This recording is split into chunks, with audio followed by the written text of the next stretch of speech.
Hello there, class. This is our third lecture. The main topic is out-of-home advertising. Before I get to out-of-home advertising, I just want to say a word or two about a recent major media event, since this is a class about media. This was the 2020 Super Bowl.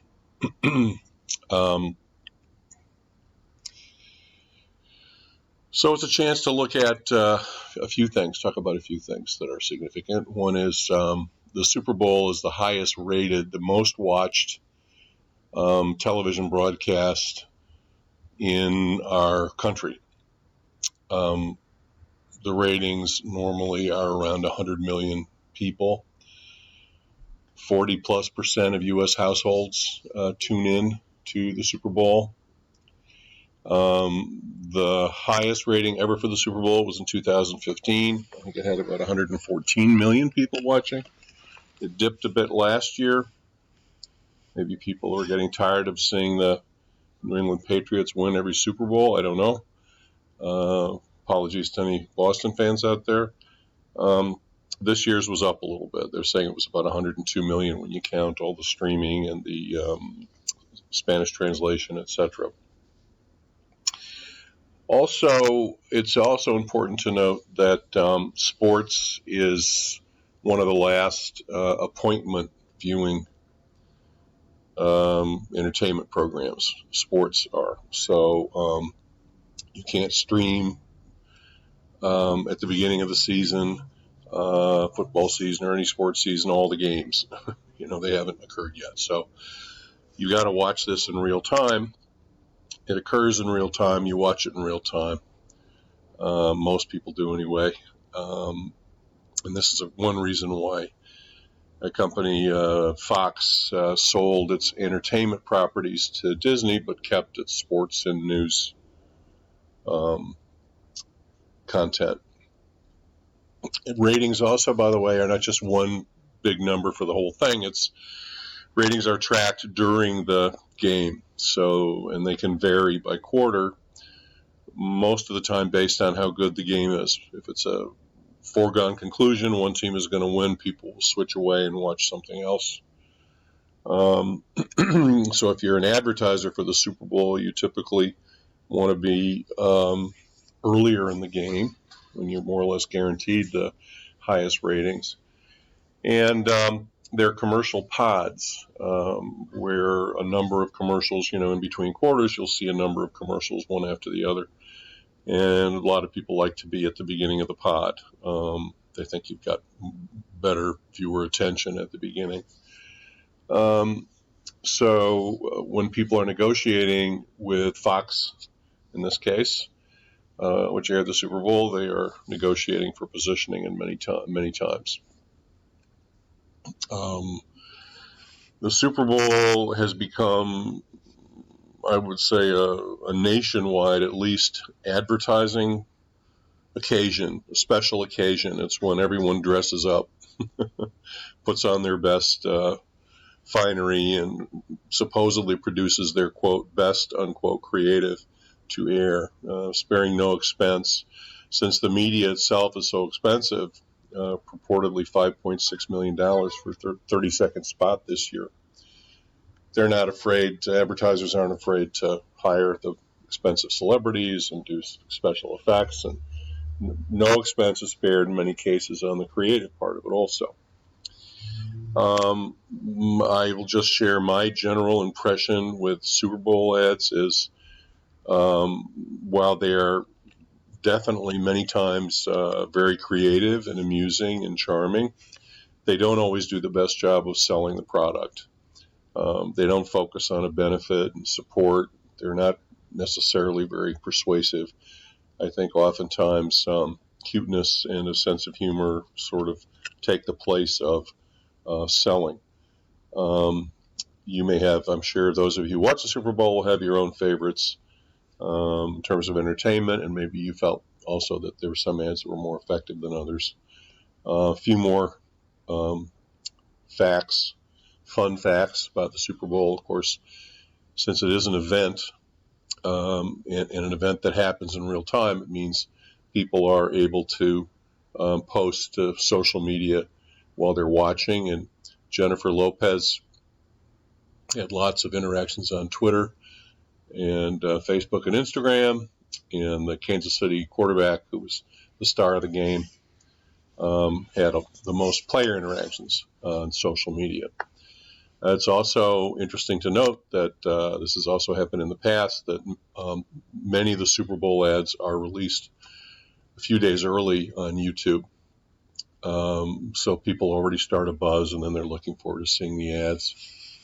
And then finally, in the social media side of things, a company called Salesforce.com was tracked Twitter mentions arising from ads. And the ad for the presidential campaign of Donald Trump got a lot of tweets, and a lot of positive tweets. Avocados, well, you can see it here. Avocados from Mexico, Google, Oil of Olay, and Budweiser also got a lot of tweets. So, again, the Super Bowl, huge media phenomenon and advertising showcase, and pretty much did what it usually does this year. I want to shift gears just a bit here and bring up something that I have been thinking about quite a bit lately, as relates to advertising and kind of being able to judge whether a certain campaign or ad will be effective.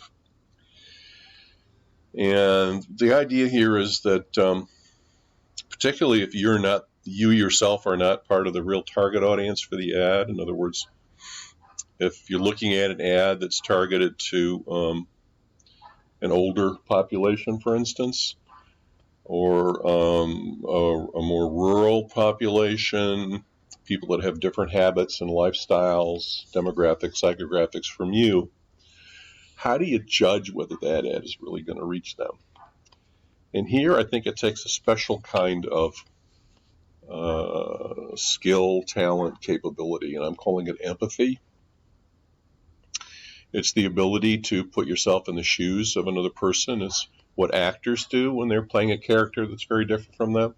You know, if you read about how actors prepare for roles, you know, if someone's playing a boxing role, that person will, you know, likely go into boxing training for a few months and do sparring with someone and talk to boxers and people who've, you know, had a career in boxing.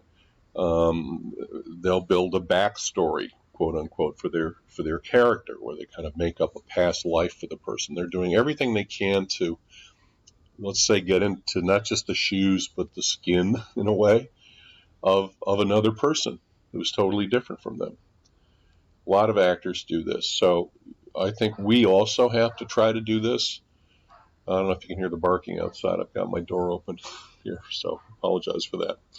Anyway, to really judge whether an ad's going to work, you've got to put yourself in another person's shoes a little bit. And I think back to something from early on in my career when I was working on Procter & Gamble business in Canada. The New York office of my agency was the biggest agency for Procter & Gamble in the U.S. and almost pretty much in the world. We also, out of the New York office, we handled Procter & Gamble's advertising in Canada. And I remember the Canadian, you know, head of marketing for Procter & Gamble came to look at some advertising for Cascade dishwashing detergent that I was working on at the time. And he looked at an ad showing side-by-side glasses, you know, clean glasses and a glass with some kind of smudge on it or something. And the headline for the ad was, "Remember the glasses, not the chocolate mousse." Everybody knows what chocolate mousse is, this great kind of pudding-like dessert. And he looked at that ad and he said, our consumers aren't really necessarily going to know what chocolate mousse is. I believe mousse is spelled M-O-U-S-S-E. He said they're going to read it as mouse. Remember, the glass is not the chocolate mouse. And everybody kind of thought, well, that's interesting. I wonder if he's right about that. It's just maybe a little too fancy pants for the audience. And anyway, the ad didn't get approved. Small example of some empathy.